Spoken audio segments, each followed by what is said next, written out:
नमस्कार। आज निज आषाढ कृष्ण चतुर्दशी शके 1937 सादर करत आहोत ठाणे वार्ता। ठळक घडामोडी। रेतीबंदर खाडीवरील जागांच्या मालकीबाबतचा दावा उच्च न्यायालयाने फेटाळल्याने खाडी सुशोभीकरणाचा मार्ग मोकळा। सफाई कामगारांचं आपल्या प्रलंबित मागण्यांसाठी काम बंद न करता आंदोलन आणि ठाणे महापौर वर्षा मॅरेथॉनला प्रायोजकाची वानवा। या आणि इतर घडामोडी विस्तृतपणे पण काही क्षणातच। ठाणे वार्ता पहा श्रीस्थानक वाहिनीवर। आता सकाळी 9:15 पासून रात्री 9:15 पर्यंत ठाणे वार्ता, ठाण्यातील पहिलं दृकश्राव्य माध्यम। श्रीस्थानक वाहिनी ठाण्याची स्वतःची वाहिनी। ठाण्यातील घडामोडी, कार्यक्रम, वादविवाद, अगदी गाणी, नाटक याचा आनंद घर बसल्या पहा श्रीस्थानक वाहिनी। आपल्या ठाण्याचं हक्काचं व्यासपीठ श्रीस्थानक वाहिनी। ठाणे वार्ता आता संकेतस्थळावर देखील ठाणेवार्ता.com वर क्लिक करा आणि ठाण्याच्या घडामोडी जाणून घ्या। ठाण्यातील पहिलं ऑनलाईन माध्यम ठाणेवार्ता.com। नमस्कार मंडळी, दर रविवारी पाहायला विसरू नका। नमस्कार मंडळी, आपल्या प्रश्नांचं थेट उत्तर। ठाणे वार्ता पहा श्रीस्थानक वाहिनीवर। आता सकाळी 9:15 पासून रात्री 9:15 पर्यंत ठाणे वार्ता, ठाण्यातील पहिलं दृकश्राव्य माध्यम। मुंब्रा रेतीबंदर येथील खाडी किनारी असलेल्या जागांच्या मालकीबाबत दावा करणारी याचिका मुंबई उच्च न्यायालयाने फेटाळल्याने मुंब्रा रेतीबंदर सुशोभीकरणाचा मार्गही मोकळा झाला आहे। खारेगाव आणि पारसिक या दोन्ही गावांच्या मिळून 78 मिळकती आहेत। या मिळकतींच्या 1,42,000 चौरस मीटर क्षेत्राला महाराष्ट्र शासनाचं नाव लावण्यात आलं होतं। त्याविरुद्ध शिवसेनेचे दशरथ पाटील आणि इतरांनी एक याचिका दाखल केली होती। या दोन्ही गावात खाडी किनारी असलेल्या अनधिकृत बांधकामांची चौकशी करून ती तात्काळ दूर करण्याबाबत जिल्हाधिकाऱ्यांनी आदेश दिले होते। यापैकी काही जमिनीवर अतिक्रमणधारकाची नावे लागली होती, त्यामुळे या सर्व जमिनींच्या मालमत्ता पत्रकात दाखल असलेल्या अवैध नोंदी रद्द करण्याचा प्रस्ताव नगर भूमापन अधिकाऱ्यांकडे आला होता। तत्कालीन अधिकाऱ्याच्या सदोष निर्णयामुळे केंद्र सरकार आणि इतर खासगी व्यक्तींची नावे जमिनीवर लागली होती। त्यानंतर 51 जणांना रीतसर नोटिसा देण्यात आल्या, पण या व्यक्तींनी कोणतेही सबळ पुरावे दिले नाहीत। त्यामुळे या मिळकतीवर शासनाचं नाव लावण्यात आलं। त्याविरोधात दशरथ पाटील यांनी उच्च न्यायालयात याचिका दाखल केली होती। उच्च न्यायालयाने ही याचिका फेटाळली आहे। त्यामुळे आता ही जमीन शासन नावे झाली असून या परिसराच्या सुशोभीकरणाचा मार्गही मोकळा झाला आहे।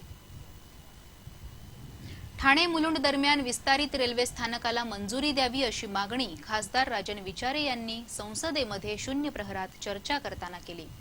ठाणे रेल्वे स्थानकात रोज 7 लाख प्रवासी ये-जा करत असून दिवसेंदिवस ठाणे रेल्वे स्थानकावरील ताण वाढत आहे। याकरिता गेली अनेक वर्ष मनोरुग्णालयाच्या जागेत विस्तारित ठाणे रेल्वे स्थानकाची मागणी केली जात आहे। खासदार राजन विचारे यांनी पावसाळी अधिवेशनात शून्य प्रहरात हा मुद्दा उपस्थित करून पुन्हा एकदा सभागृहाचं या प्रश्नाकडे लक्ष वेधलं। राज्य शासनाच्या अखत्यारीमध्ये असलेल्या मनोरुग्णालयाच्या 18 एकर जागेपैकी 8 एकर जागेवर नवीन विस्तारित रेल्वे स्थानकाला मंजुरी द्यावी अशी मागणी केली। रेल्वे मंत्री सुरेश प्रभू यांनी या प्रस्तावाला आपण अनुकूलता दर्शवली असल्याचं यावेळी स्पष्ट केलं। ठाण्यातील राबोडी पोलीस ठाण्याचा कारभार 15 ऑगस्ट पासून नव्या आणि प्रशस्त जागेतून चालणार आहे। गेली 8 वर्ष अडगळीच्या गळक्या जागेत बसून कारभार हाकणाऱ्या आणि अतिसंवेदनशील समजल्या जाणाऱ्या राबोडी पोलीस ठाण्याचं स्थलांतर स्वातंत्र्य दिनाच्या मुहूर्तावर नव्या जागेत होत आहे। ब्रिटिश काळापासून ठाणे नगर पोलिसांच्या अखत्यारीत असलेला राबोडी परिसर हिंदू मुस्लिम बहुल असल्यानं त्या भागात नेहमीच तणावाचं वातावरण असे। त्याचप्रमाणे लोकवस्ती वाढल्यानं हा ताण आणखी वाढला होता। 2007 मध्ये राबोडी पोलीस ठाण्याची निर्मिती करण्यात आली। श्रीरंग सोसायटीच्या समोरील मोठ्या खोलीत त्याची सुरुवात झाली। या ठिकाणी जागा कमी असल्यानं बऱ्याच गैरसोयींचा सामना करावा लागत होता। सामायिक स्वच्छतागृह असल्यानं महिला पोलिसांचीही कुचंबणा होत होती। पावसाळ्यामध्ये गळत असल्यानं कागदपत्रही भिजण्याचे प्रकार घडत असत। गेली अनेक वर्ष राबोडी पोलीस ठाण्यासाठी चांगली जागा असावी अशी मागणी होत होती। वरिष्ठ पोलीस अधिकारीही यासाठी प्रयत्नशील होते। ठाणे महापालिकेकडे ऋतुपार्क इथे असलेली एक दुमजली इमारत आता यासाठी भाड्यावर घेण्यात आली आहे। येत्या स्वातंत्र्य दिनापासून राबोडी पोलीस ठाण्याचा कारभार या नव्या जागेतून होणार आहे। समतोल फाउंडेशन संस्थेनं अलीकडेच हरवलेली मुलं आणि त्यांचे पालक यांचा एकत्रित मेळावा आयोजित करून एक दिवस आनंदाचा साजरा केला। आकाश कश्यप, रेहान शेख, सागर गायकवाड, नूर रेड्डी, सोनू गायकवाड, इस्टीवन डिसिल्वा, जमीर अन्सारी, हेमंत पाडी, अमीर सहानी, सिद्धेश शिंदे, उमेर शेख अशी 11 मुलं आणि त्यांचे पालक यावेळी उपस्थित होते। या ना त्या कारणानं घरातून पळून जाणाऱ्या अथवा हरवलेल्या मुलांचा शोध घेऊन त्यांचं पुनर्वसन करण्याचं काम समतोल फाउंडेशन गेली 10 वर्ष करत आहे। आतापर्यंत 5,500हून अधिक मुलांचा शोध घेऊन या मुलांना त्यांच्या आई वडिलांपर्यंत पोहोचवण्याचं मोलाचं काम संस्थेनं केलं आहे। गेल्या 4 वर्षात पुनर्वसन केलेल्या मुलांची घरामध्ये वागणूक कशी आहे हे पाहण्यासाठी या मेळाव्याचं आयोजन करण्यात आलं होतं। या मेळाव्यात मुलांनी गाणी गाऊन प्रार्थना म्हणून एकच आनंद साजरा केला। ही मुलं 2री ते 10वीत शिकत असून संस्थेच्या शिबिरातून झालेले संस्कार त्यांच्यावर अद्याप कायम असल्याचं या मेळाव्यात समोर आलं। आपल्या घरातून काही ना काही कारणानं ही मुलं पळून गेली होती। कुर्ला, दादर, कल्याण, छत्रपती शिवाजी टर्मिनस अशा विविध स्थानकांवर समतोल संस्थेच्या कार्यकर्त्यांना ही मुलं सापडली होती। आमदार संजय केळकर हे या संस्थेचे ठाण्याच्या समितीचे अध्यक्ष आहेत। संस्थेच्या पुनर्वसन कार्यामुळे अनेक मुलं गुन्हेगारी मार्गावर वळण्यापासून परावृत्त झाली असं यावेळी बोलताना संजय केळकर यांनी सांगितलं। ठाणे वार्ता पहा श्रीस्थानक वाहिनीवर। आता सकाळी 9:15 पासून रात्री 9:15 पर्यंत ठाणे वार्ता, ठाण्यातील पहिलं दृकश्राव्य माध्यम। आपला परिसर स्वच्छ आणि सुंदर ठेवण्यासाठी ठाणे महापालिकेत सहकार्य करा। ओला सुका कचरा वेगवेगळा जमा करा आणि रोगराईपासून मुक्तता मिळवा। ठाणे वार्ता आता संकेतस्थळावर देखील ठाणेवार्ता.com वर क्लिक करा आणि ठाण्याच्या घडामोडी जाणून घ्या। ठाण्यातील पहिलं ऑनलाईन माध्यम ठाणेवार्ता.com। डॉक्टर आणि रुग्णांचं पिढ्यानपिढ्यांचं जिव्हाळ्याचं नातं म्हणजेच डॉक्टर बेडेकर हॉस्पिटल आता अत्याधुनिक सोयी सुविधा आणि तंत्रज्ञान युक्त वंध्यत्व निवारण केंद्रात IVF आणि टेस्ट ट्यूब बेबीची ही सुविधा। डॉक्टर बेडेकर हॉस्पिटल, महर्षी कर्वेपथ, ठाणे। 65 वर्षांची निरंतर सेवा। ठाणे वार्ता पहा श्रीस्थानक वाहिनीवर।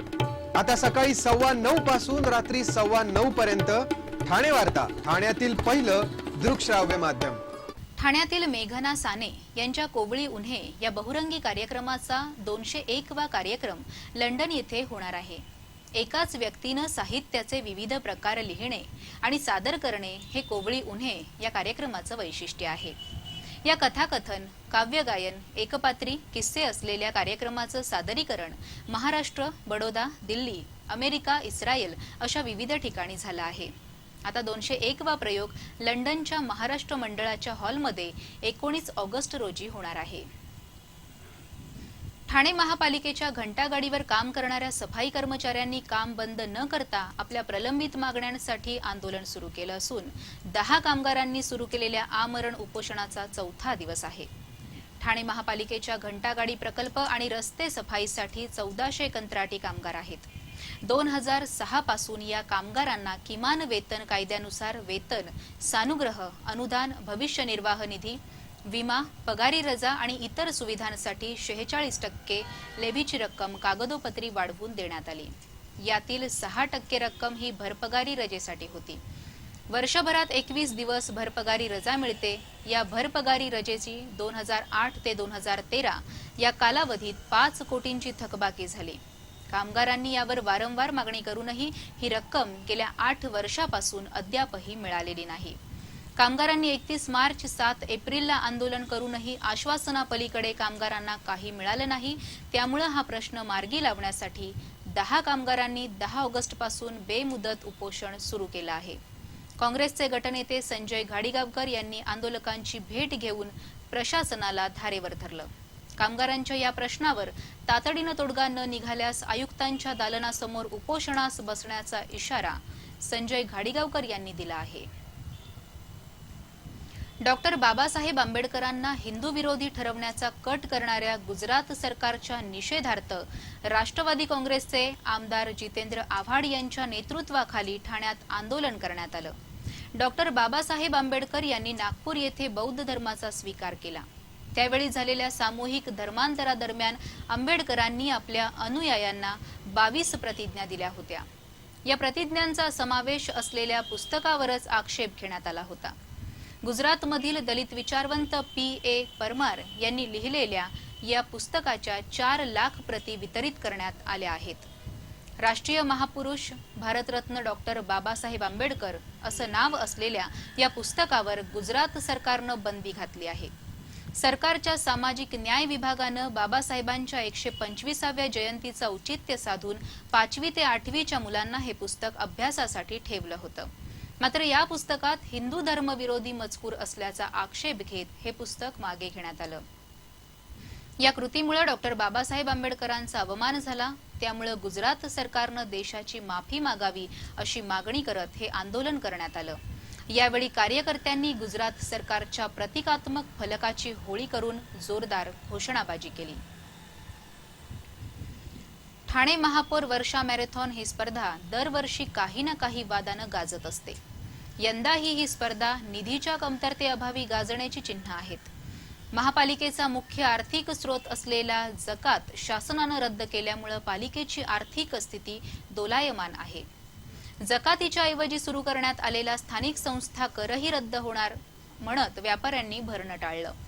त्यामुळे पालिकेच्या उत्पन्नावर परिणाम झाला आहे. त्यामुळे महापालिकेनं कबड्डी, खो खो, मॅरेथॉन अशा स्पर्धा प्रायोजकांद्वारे आयोजित करण्याचं ठरवलं होतं.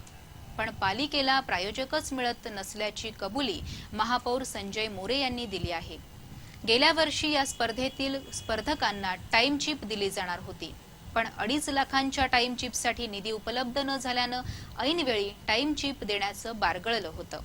यंदाही मोठ्या जोशात टाइम चिप देण्याची घोषणा करण्यात आली आहे. पण यासाठी लागणारा 4 लाखांचा निधी कुठून आणणार असा प्रश्न आहे. खासगी देणगीदारांवर आयोजकांची भिस्त असल्याचं महापौरांनी सांगितलं.